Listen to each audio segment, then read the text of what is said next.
Emma Raducanu.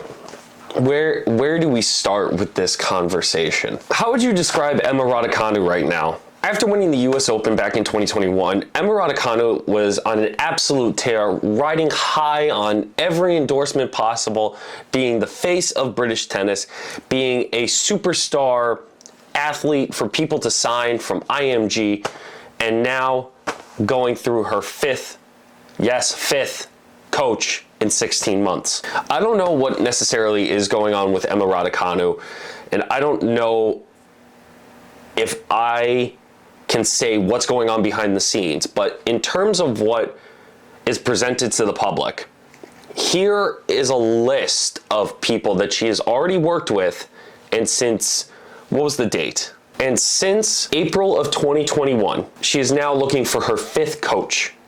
Fifth. I understand when people try to find the right chemistry with coaches. I understand when something's not clicking, you have to try something new.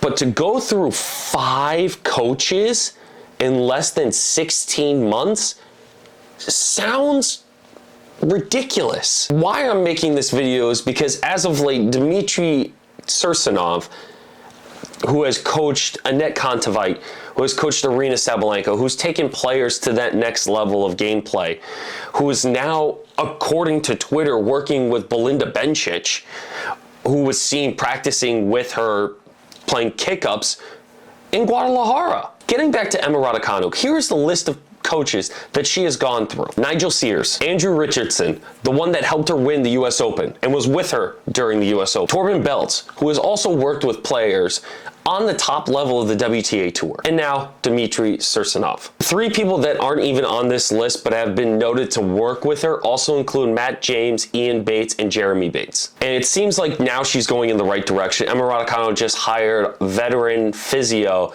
Jez Green, who has also worked with Andy Murray and Alexander Zverev, which is a really good thing, right? She's going in a positive direction. She's actually taking a physio with her to help her maintain that absolutely dire and necessary consistency she needs on tour, not just from a coach's standpoint, but from a physio standpoint. So this past year wasn't the best year for Raducanu. She went 17-19 so far, and her best wins that we can find are Serena and Cincy, Azarenka and Cincy, and maybe Garcia, who's had some really good fine form this year. Raducanu has had 6 total retirements in the past 2 seasons, and we're not even done with this second season. 4 of them have come this year. But just the list of ailments that Raducanu has gone through.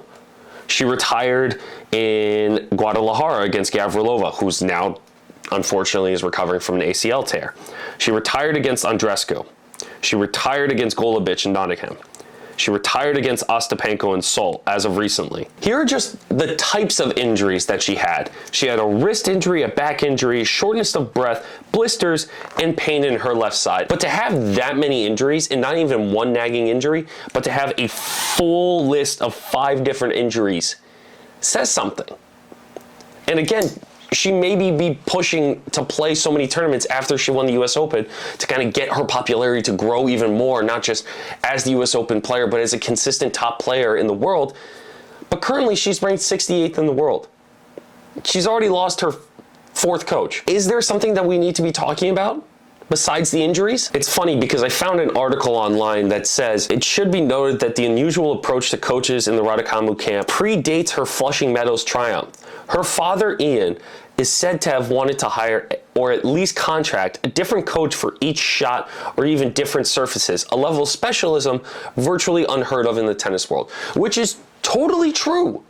You don't hire someone for your forehand, backhand, serve, volley, running forehand, running backhand. Like, in terms of all tennis shots, you don't need 5 different coaches. You need one.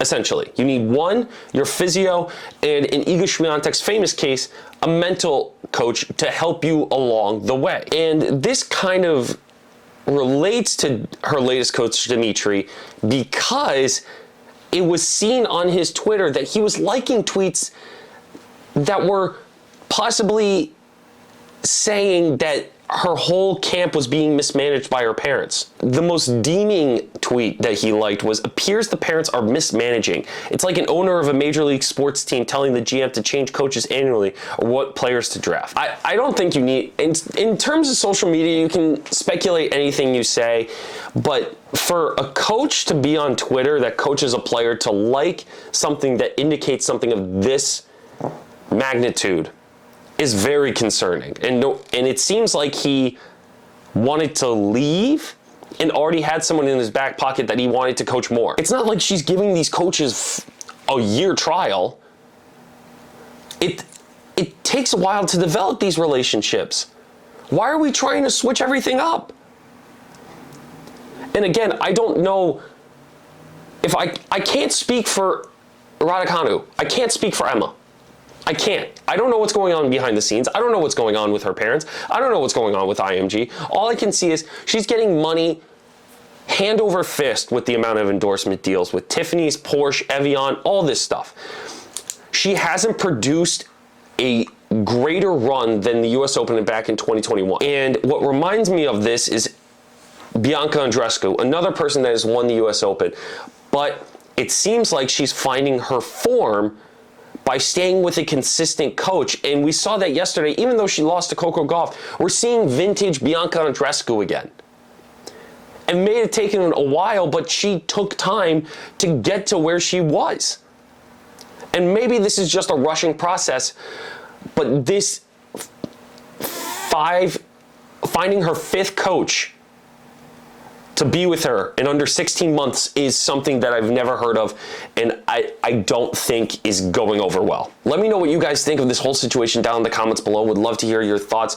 Please leave a like on this video and consider subscribing. We're trying to get to 3,000 subscribers by the end of the year, and hope to see you guys soon. Thank you guys so much for watching. Thanks, guys.